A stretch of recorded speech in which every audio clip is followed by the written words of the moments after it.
de Nanewas FM, la 98.7 MHz émettant depuis le monticule de Goussikago. Ici à Wassapeonko, bienvenue à chacun et à tous dans cette émission Instant Éducation de ce dimanche 20 juillet 2025. Installé depuis octobre 2024, le bureau de l'Association des élèves et étudiants de la commune de Peonko œuvre inlassablement pour relever les défis liés à l'éducation des élèves et des étudiants de la commune de Wassapeonko ainsi que la promotion de la jeunesse et de la commune de Peonko pour mieux savoir des actions que mène ce bureau sur le terrain. Nous avons invité certains de ces responsables à ce bureau de l'Association des élèves et étudiants de la commune de Peonko sur ce plateau de Nanewas FM. Élisée Andemi, bonjour. Oui, bonjour, monsieur le journaliste. Merci d'avoir accepté donc notre invitation ici en studio. Et je rappelle que vous êtes le président de cette association des élèves et étudiants de la commune de Peonko. Nous avons également avec nous dans ce studio Adamou Samiou, le trésorier général. Bonjour, monsieur Adam. Oui, bonjour, monsieur le journaliste. Merci d'avoir accepté notre invitation. Nous sommes également dans ce studio avec, bien sûr, celle-là donc, qui est une organisatrice section Paracours, étudiante en FASEG.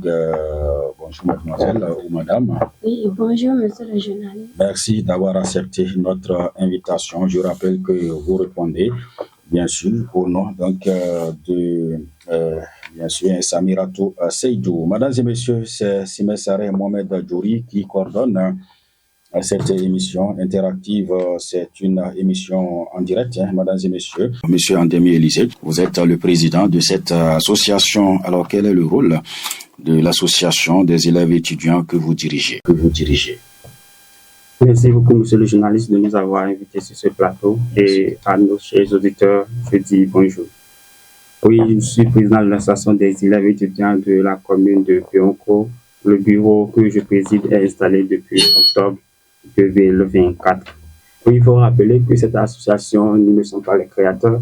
Cette association a été créée vers les années 1980 et par les aînés actuellement, les parents que nous dirons.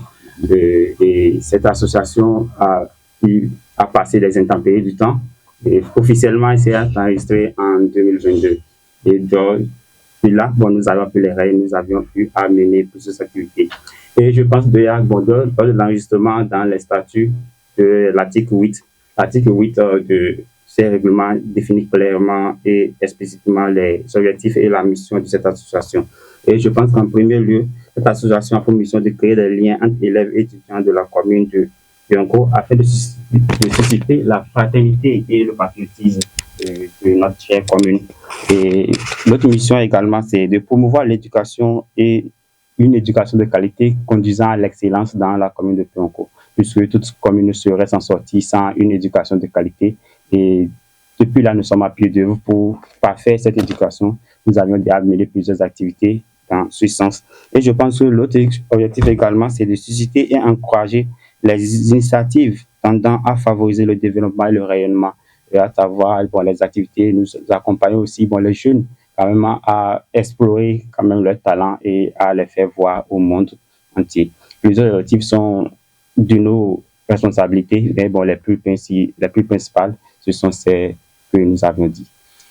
D'accord, merci monsieur Andemi. Alors concrètement, ici nous allons revenir sur les activités que vous menez sur le terrain. Concrètement, qu'est-ce que vous faites sur le terrain à travers vos activités à l'endroit des élèves et des étudiants? Merci beaucoup, monsieur le journaliste. Et à travers nos activités, depuis octobre, nous avions eu le mérite d'organiser plusieurs activités. À la prise de notre pouvoir, nous avions organisé une journée qui n'est pas seulement une journée récréative, mais qui est aussi une journée éducative.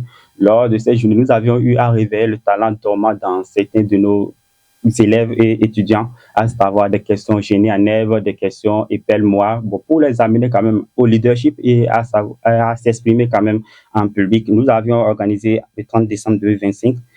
Après notre mandature aussi, il serait bien que nous connaissions nos cibles et que nos cibles nous connaissent pour pouvoir faire une marche commune. Nous avions parcouru presque tous les collèges de la commune où nous nous sommes présentés et nous avions dit aux élèves que nous sommes de leur côté et de les accompagner dans leur processus vers une éducation de qualité. Après tout, bon, nous avions, pour que la SCP soit quand même à l'échelle communale, bon, nous avions eu à installer un bureau annexe dans l'arrondissement de Niémasson. Ce bureau aura le privilège et la responsabilité de conduire les cours de vacances que nous sommes appuyés de vous organiser. Et après cela, nous avions, comme nous l'avions dit dans nos objectifs, il y a aussi la cohésion qui est là.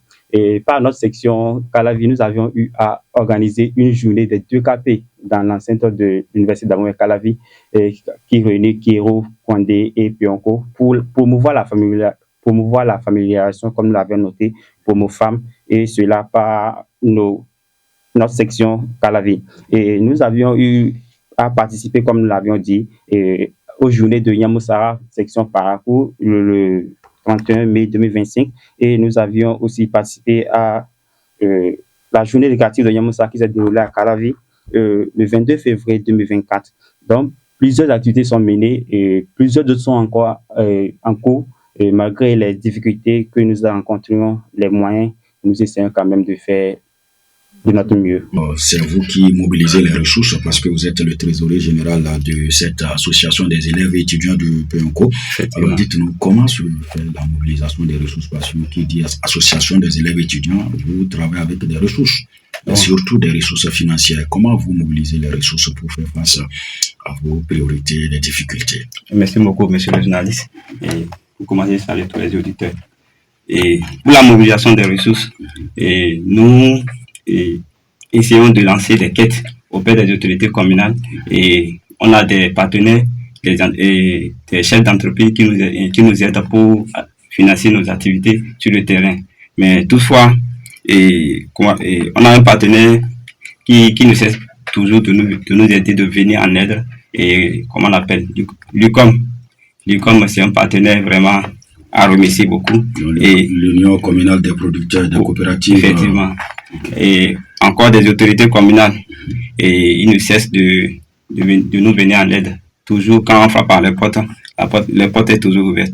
Mais par rapport à ces ressources, c'est souvent limité. Donc c'est des ressources très limitées. Puisqu'on a des besoins illimités. Parce que vous avez plus de besoins que des ressources à mobiliser. Effectivement. Effectivement. Et nous essayons de faire avec des moyens de bord tout ce que nous trouvons. Bon, on essaie d'investir ça dans nos activités, et c'est comme ça nous sommes sur le terrain. Alors, monsieur Samuel, est-ce que au sein de votre bureau, vous arrivez à cotiser, ou bien vous voyez et vous mettez la main dans la poche pour pouvoir faire face à certaines priorités de votre mission? Effectivement, nous sommes les étudiants, et tout ce que nous trouvons en nous, on essaie de montrer aux parents que nous sommes motivés à faire le travail. Donc, on cotise entre nous. Tout ce qu'on trouve, bon, on essaie de mettre ça d'abord, puisque eux-mêmes, ils doivent savoir que nous sommes motivés, et avec nos propres moyens, nous sommes d'abord sur le terrain. Et ceux qui voient que ces petits sont vraiment motivés pour le développement de la commune, ils essaient de nous venir en aide. D'accord. Merci, mesdames et messieurs. Nous allons revenir avec, bien sûr, la seule dame qui est avec nous dans ce studio. Elle répond au nom donc de Samiratou Seydou, qui est une organisatrice et une section Parakou de cette association des élèves étudiants de la commune d'Ouassa-Pionko. Elle est étudiante en FASEG à l'université de Parakou. Alors, elle va nous parler, bien sûr, de son rôle dans ce bureau. Alors, mademoiselle Samiratou, dites-nous quel rôle vous jouez exactement et concrètement dans cette association, dans ce bureau que vous organisez. Merci, monsieur le journaliste.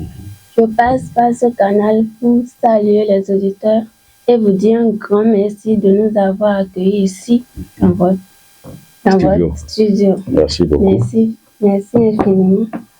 Je suis l'organisatrice dans l'association des élèves et étudiants de la commune de Pionko, section Parakou. Voilà. Donc, toutes les activités qu'on aura à mener, j'ai le rôle de les organiser, les planifier, voir, chercher les locales où on va rester, les matériels et tout, pour la réussite des activités.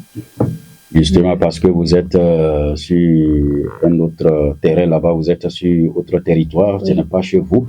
vous avez quitté des familles pour aller étudier, n'est-ce pas, à Parakou. Vous n'avez pas de famille, il y a certains qui n'ont pas de parents là-bas. Alors, vous vous organisez pour trouver un local pour abriter les étudiants qui quittent, bien sûr, la commune de Béancourt. Alors, est-ce que quand vous vous lancez dans cette activité, c'est-à-dire de mobilisation des locaux pour, bien sûr, faire abriter vos étudiants, c'est-à-dire vos camarades étudiants et étudiantes, alors est-ce que vous arrivez quand même à satisfaire leurs besoins? Oui, merci monsieur le journaliste pour la question. C'est une question très importante parce que en tant que membre de l'association, j'ai des camarades qui viennent vers moi. Chers membres, on n'a pas de l'eau. J'ai eu mon bac, je veux aller là-bas, mais je ne sais pas où rester. Mais on a des résidences, eux ne sont pas informés. Nous avons des résidences universitaires où les étudiants qui sont dans ce cas-là, qui n'ont pas où rester à Parakou, viennent pour rester. Donc, je leur donne l'information et tout ce qu'il faut réunir pour pouvoir y résider. Vous les orientez? Nous les orientons également. Monsieur Andemi Élysée, je rappelle que vous êtes étudiant à la faculté des sciences et techniques FAST à l'université d'Abomey-Calavi, de l'autre côté, bien sûr, du sud. Alors, nous avons des étudiants admis à l'examen du baccalauréat du côté de Niamasson et de Toubré, et ce depuis un co-centre. Alors, comment vous allez organiser cette séance d'orientation sommaire? Parce que l'État central également aura son calendrier pour passer ici certainement dans la commune pour l'orientation globale. Qui ont pu tirer leur épingle du jeu, vraiment du sincères félicitations.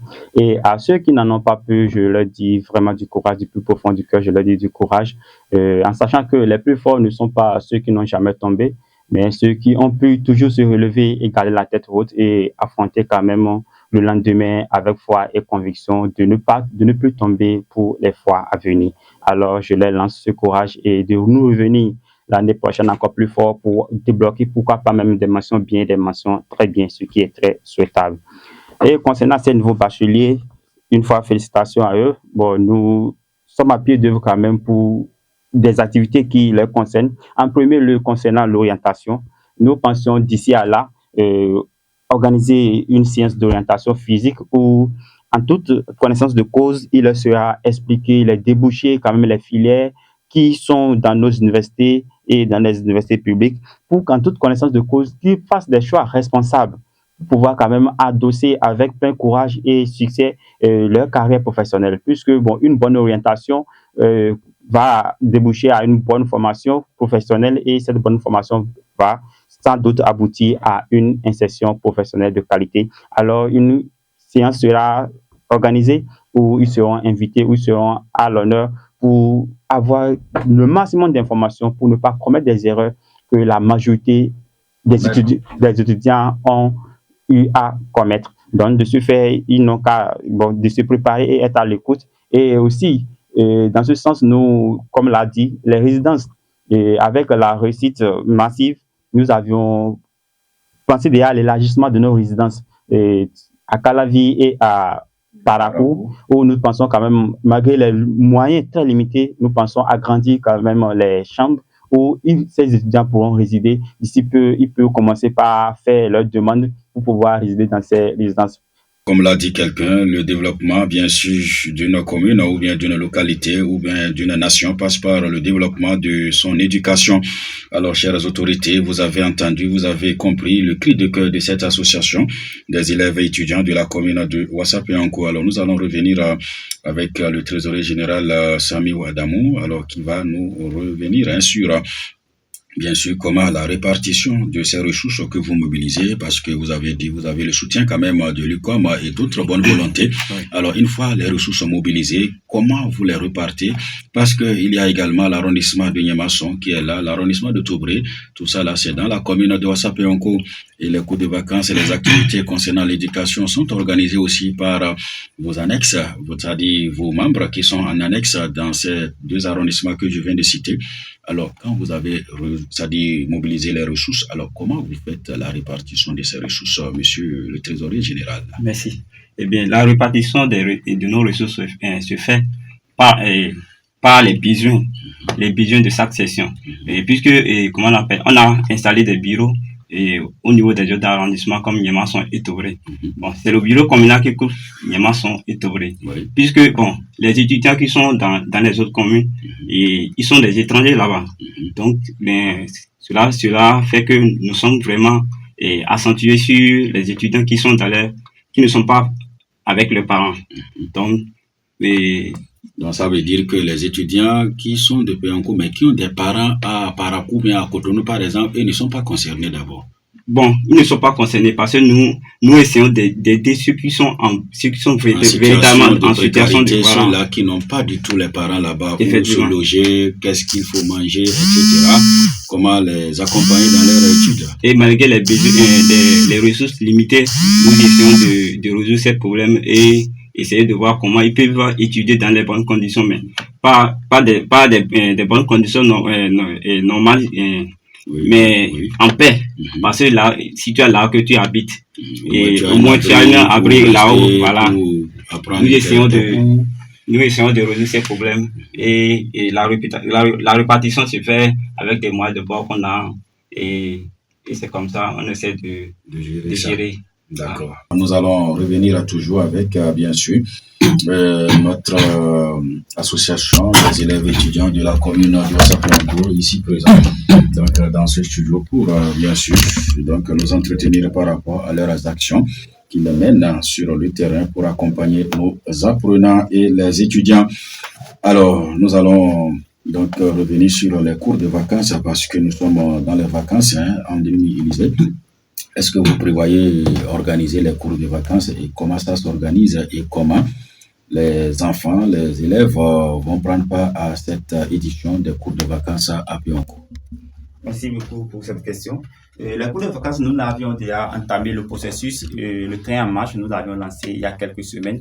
Et effectivement, comme nous l'avions dit, les cours de vacances se feront dans les 3 arrondissements, Péonko, Niémasson, Tobré.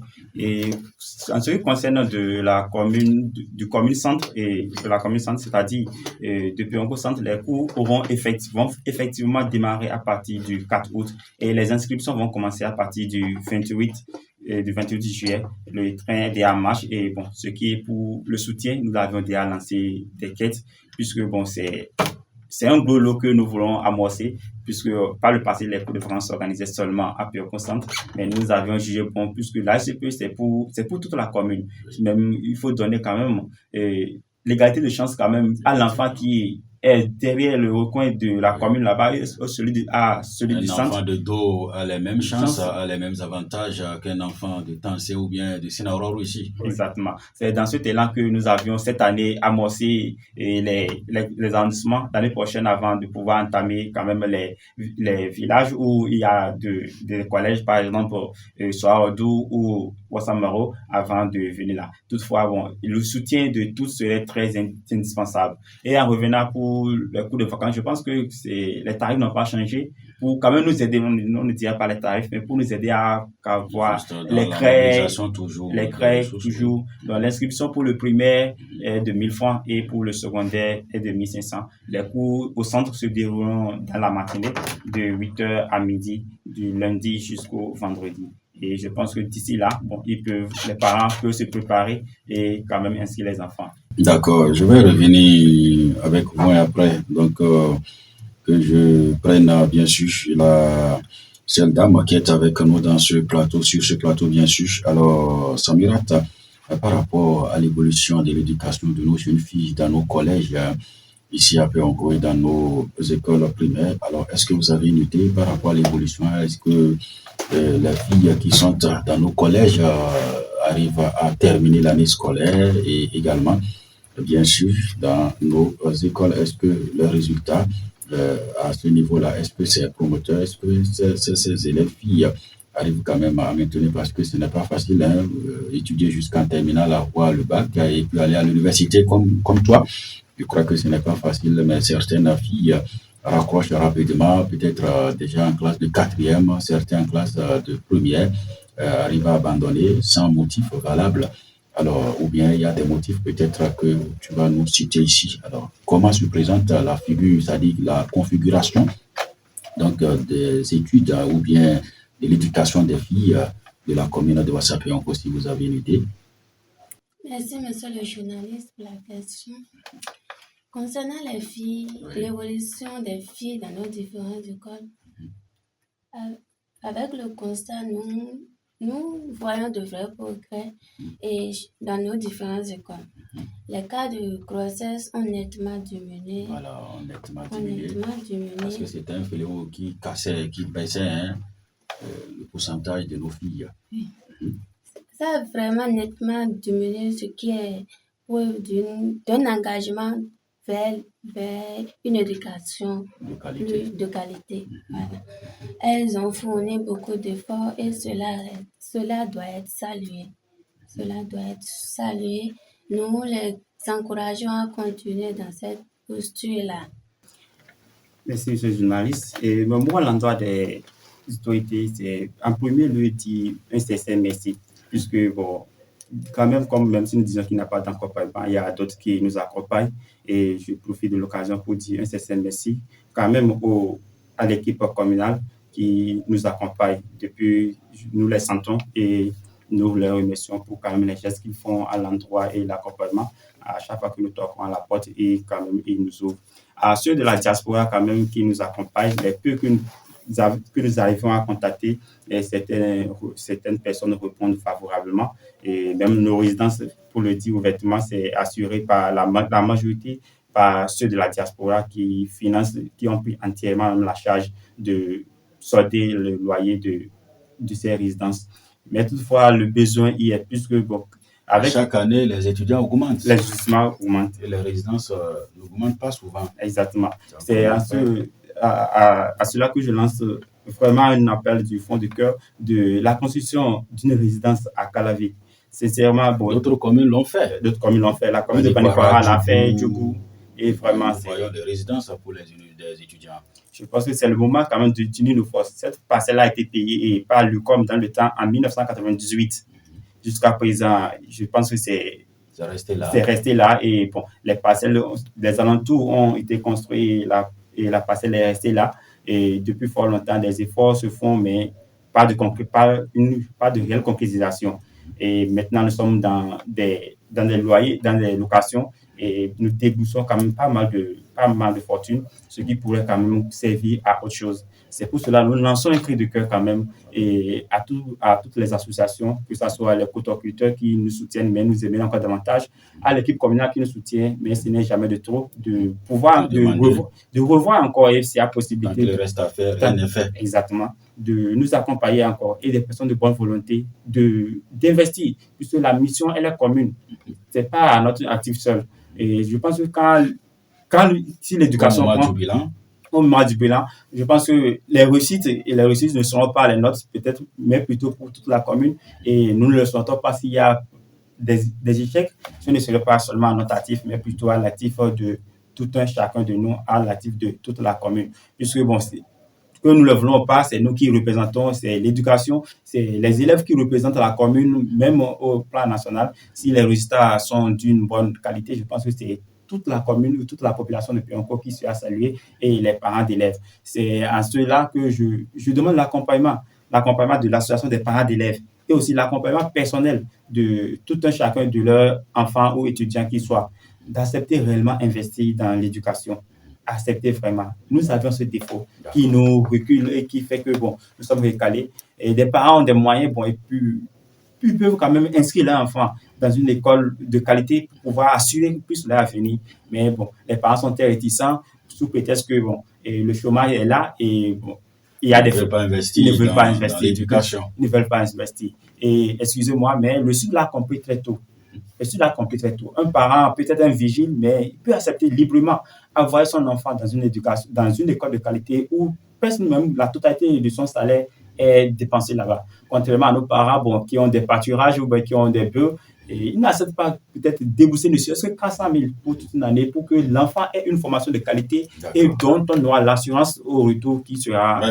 Merci beaucoup, mesdames et messieurs. Dans 30 secondes, ce sera 10 piles sur l'ensemble du territoire national. Merci de nous avoir suivis. C'est donc ici que prendra fin cette émission de Instant Éducation. Ici, à Nanos FM, nous avons reçu dans ce studio Andemi Elisée, président de l'association des élèves étudiants de la commune de Wassapé-Onko, étudiant à l'université d'Abomey-Calavi. Bien sûr, d'Abomey-Calavi, donc en faculté des sciences et techniques à FAST. Également, Samiratou Seydou, ici étudiante en FASEG à l'université de Parakou. Également, le trésorier général qui est bien sûr Samiou Adamou, qui est également donc, étudiant à la FASEG à l'université de Parakou. Merci à la conduite de cette émission. J'étais Moutaro Mamadou et la cabine technique a été assurée du maître par Simé Saré Mohamed Djouri. Merci. Ne bougez surtout pas. Dans quelques instants, nous allons vous retrouver dans l'émission Jeu radiophonique. Merci. À très, très bientôt.